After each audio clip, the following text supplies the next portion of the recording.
पक्का पता था कि कितनी देर में पुलिस आ सकती उतनी जगह में। कुछ कैमरे भी लगा रखे थे रिकॉर्ड? नहीं, कुछ भी नहीं थे। सबसे मेरे को वो लगा था वो भेड़ वाला, क्योंकि भेड़ वाले ने फोटो के लिए किसी से नहीं पूछा। आप पूछेंगे ना सर, आप आए कैमरा लेके मेरे से पूछोगे ना कि आप बोलोगे कि नहीं बोलोगे, क्वेश्चन करोगे ना। अपन मेघदूत भी जाते तो पक्षी लेके आता, बोले ये लो पक्षी से साथ फोटो खींचा लो, बोलते ना। मेरे वहाँ पे खरगोश, मेरा मोबाइल यदि आता ना, मेरे मिस्टर का मोबाइल वहाँ से मिला नहीं मुझे, जबरदस्ती उसने ऐसा बोला डाला, बोले सर कुछ भी दे देना, यहाँ फोटो खींची उसने, बोले। और वो आदमी को भी बोल रहा उसकी भाषा में कि इसकी एक और फोटो खींच, सिंगल खींच तो मेरे को पैसा देगा। वो व्यक्ति कमाने के लिए नहीं आया था भेड़ वाला, वो कुछ तो था उसके साथ में, वो भेड़ वाला ही। क्योंकि मेरे को जब होश आया ना और मिलिट्री आई, उसके बीच में जब वो फोटो खींच के चले गए ना, मैं वापस लेट गई कि ये फिर, क्योंकि उसमें से एक ने मेरे को शायद देखा था। चारों तरफ बस गोली मार की आवाज, गोली सिर्फ धस धस की आवाज। सर कितनी जासे आपने देख ली थी जब आप लौट गए थे? मेरे पीछे 5 थी सर, वो 7 में से एक भी नहीं बचा था सर। जो मेरे साथ 7 जने थे ना, वो एक भी जिंदा नहीं था मेरे को छोड़ के, क्योंकि उस समय पुलिस वाले ने मेरे को ही वो जो गाड़ी है ना उससे पहुंचाया था। वो भी बच्चा मेरे बेटे के बराबर था, जो वो गाड़ी इतनी खतरनाक गाड़ी चला रहा था ना वो। अच्छा, टारगेट एक था, सिर्फ एक ही धर्म के लोगों को पूछ के मार रहे थे कि कलमा नहीं पढ़ना होता सीधा गोली मार दो?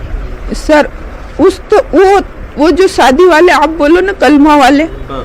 तो अच्छा एक बात बताओ, उस बच्चे ने तो कलमा भी पढ़ी थी जिसकी शादी 16 तारीख को हुई थी। अच्छा, उन्होंने कलमा पढ़ी थी उसने तो। क्योंकि नेवी में था, वहाँ सब कुछ सिखाया जाता है। तो कलमा पढ़ी, उसके बाद उसने हाँ, तो सर उसने तो कलमा पढ़ी थी ना। मजहब के निशान जो है वो देख के मार दी गोली? शायद हो सकता है।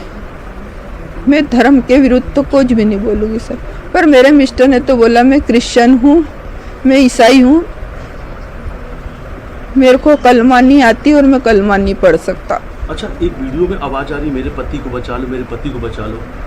मैंने बोला था, क्योंकि मेरे मिस्टर वहीं झाड़ के नीचे पड़े थे, वो खून से थे और मुंह के बल पड़े थे। तभी मैंने बोला था सर कुछ भी करो मेरे मिस्टर को बचा लो, आप मेरे पति को बचा लो और ले चलो इसको। पर शायद वो पुलिस वाले को भी समझ में आ गया था कुछ, क्योंकि उन लोग ने इकट्ठे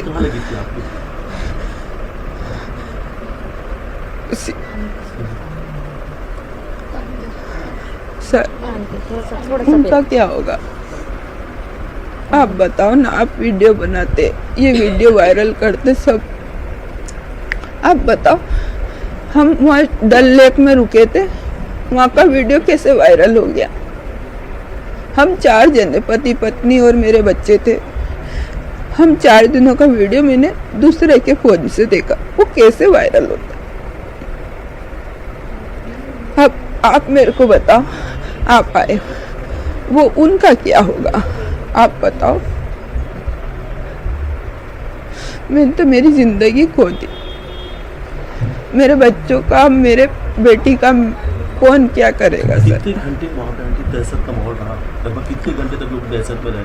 सर 2 से ढाई घंटा पूरी तरीके से आतंक मचा रहे थे लोग। सर जिस तरफ हम भागे ना उस तरफ भी गए, और सामने बहुत सारे पेड़ बड़े बड़े, वहाँ पर भी बस ढाई ढाई की आवाज आ रही थी।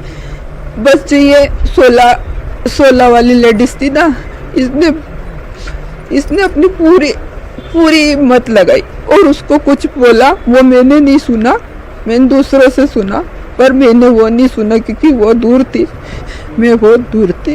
अच्छा, औरतों को नहीं मार रहे थे क्या? औरतों को नहीं मारे थे, पर मेरे पीछे एक औरत ही थी, उसने जींस टॉप पहन रखा था और ऐसे साइड का लाल कलर का बैग था, वो लेडीज ही थी। उसको मार दिया क्योंकि वो कुछ चिल्ला रही थी, और वो 3 महीने की लेडीज जो बच्चा लेके दौड़ रही थी ना सर। और सर ये छोटे छोटे बच्चों को ही मारता है क्या? वो उनको गोली नहीं मारी पर, और सर जो वो क्या रहता है जी बंदूक का पीछे का वो रहता है ना, क्यों सर क्यों? हम क्या कर रहे थे उनका? हमने कुछ नहीं करा था, बस इतना ही तो मेरे मिस्टर की आखिरी शब्द अभी भी वही बोलते, मैं तो क्रिश्चियन हूँ, मेरे को कलमा पढ़ना नहीं आता। तो उसने क्या गलत बोला सर, झूठ बोला क्या सर? आप बताओ मेरे को। आतंक की घिनौनी तस्वीर लगातार सामने आ रही है। एक तस्वीर वो घिनौनी है आतंकवाद की, तो दूसरी तस्वीर ये हम दिखा रहे हैं जब उनके चेहरे पर ये दर्द है जिन्होंने अपने को खोया है। आज इन क्या चाहती हैं आतंकियों, कौन सी सजा मिलनी चाहिए? सर यदि वो सही होंगे ना, वो सच्ची में यदि उस धर्म के होंगे तो उनको धर्म ही उनका सजा देगा उसको। और जैसे मेरे पति को मारा, उनको दर्द नहीं हुआ। जब आप बताओ, आप किसी को मारोगे, अपन मच्छर को ही मारते ना, तो एक बार देखते उसको, उनको कुछ डर नहीं था। वो आप सोचो कि आप किसी को मार रहे हैं, आप चोट पहुंचा रहे किसी को, और आप उनके सामने वीडियो बना सकते हो, फोटो खींच सकते हो, तो उनको डर ही नहीं था। उनको ये सिखाता कौन है? 16 साल 20 साल वो बच्चों को सिखाता कौन है? सही बात है कि किसने सिखाया इस आगे खून खराबा करो, उसमें कश्मीर की धरती लाल सर करो। एक भी बड़ा नहीं था उसमें, सब बच्चे थे, तीनों के तीनों 30 साल भी मैं ज्यादा बोल रही हूँ। मेरे सामने वो आपका चेहरा मेरे को वो नहीं दिख रहा, मेरे को वो उसका चेहरा दिख रहा है सर। आप कोई भी नहीं देख सकते। ये तस्वीर देखिए हमने दिखाई है और इस दर्द को आप समझ सकते हैं कि परिवार पे क्या बीत रहा होगा। लेकिन उस लम्हे को जब भी वो याद कर रही हैं, उनके आंखों में सिर्फ आंसू, एक दर्द है अपनों को खोने का। लेकिन उन्होंने पूरी आतंकी घटनाओं का जिक्र डिटेल में बताया कि आखिर उस दिन पहलगाम में क्या कुछ हुआ था। जी वीडियो जर्नलिस्ट डल्ला साहब, नितेश गुप्ता, न्यूज़ 18। आप वहां पर उनसे बात कर रहे हैं और यकीन मानिए कि यहाँ स्टूडियो में हमारे आंसू नहीं रुक रहे हैं, क्योंकि ये जो तकलीफ है, ये जो दर्द है, ये भारत की आत्मा पर असर हुआ है, जैसा कि प्रधानमंत्री ने भी इसका जिक्र किया था।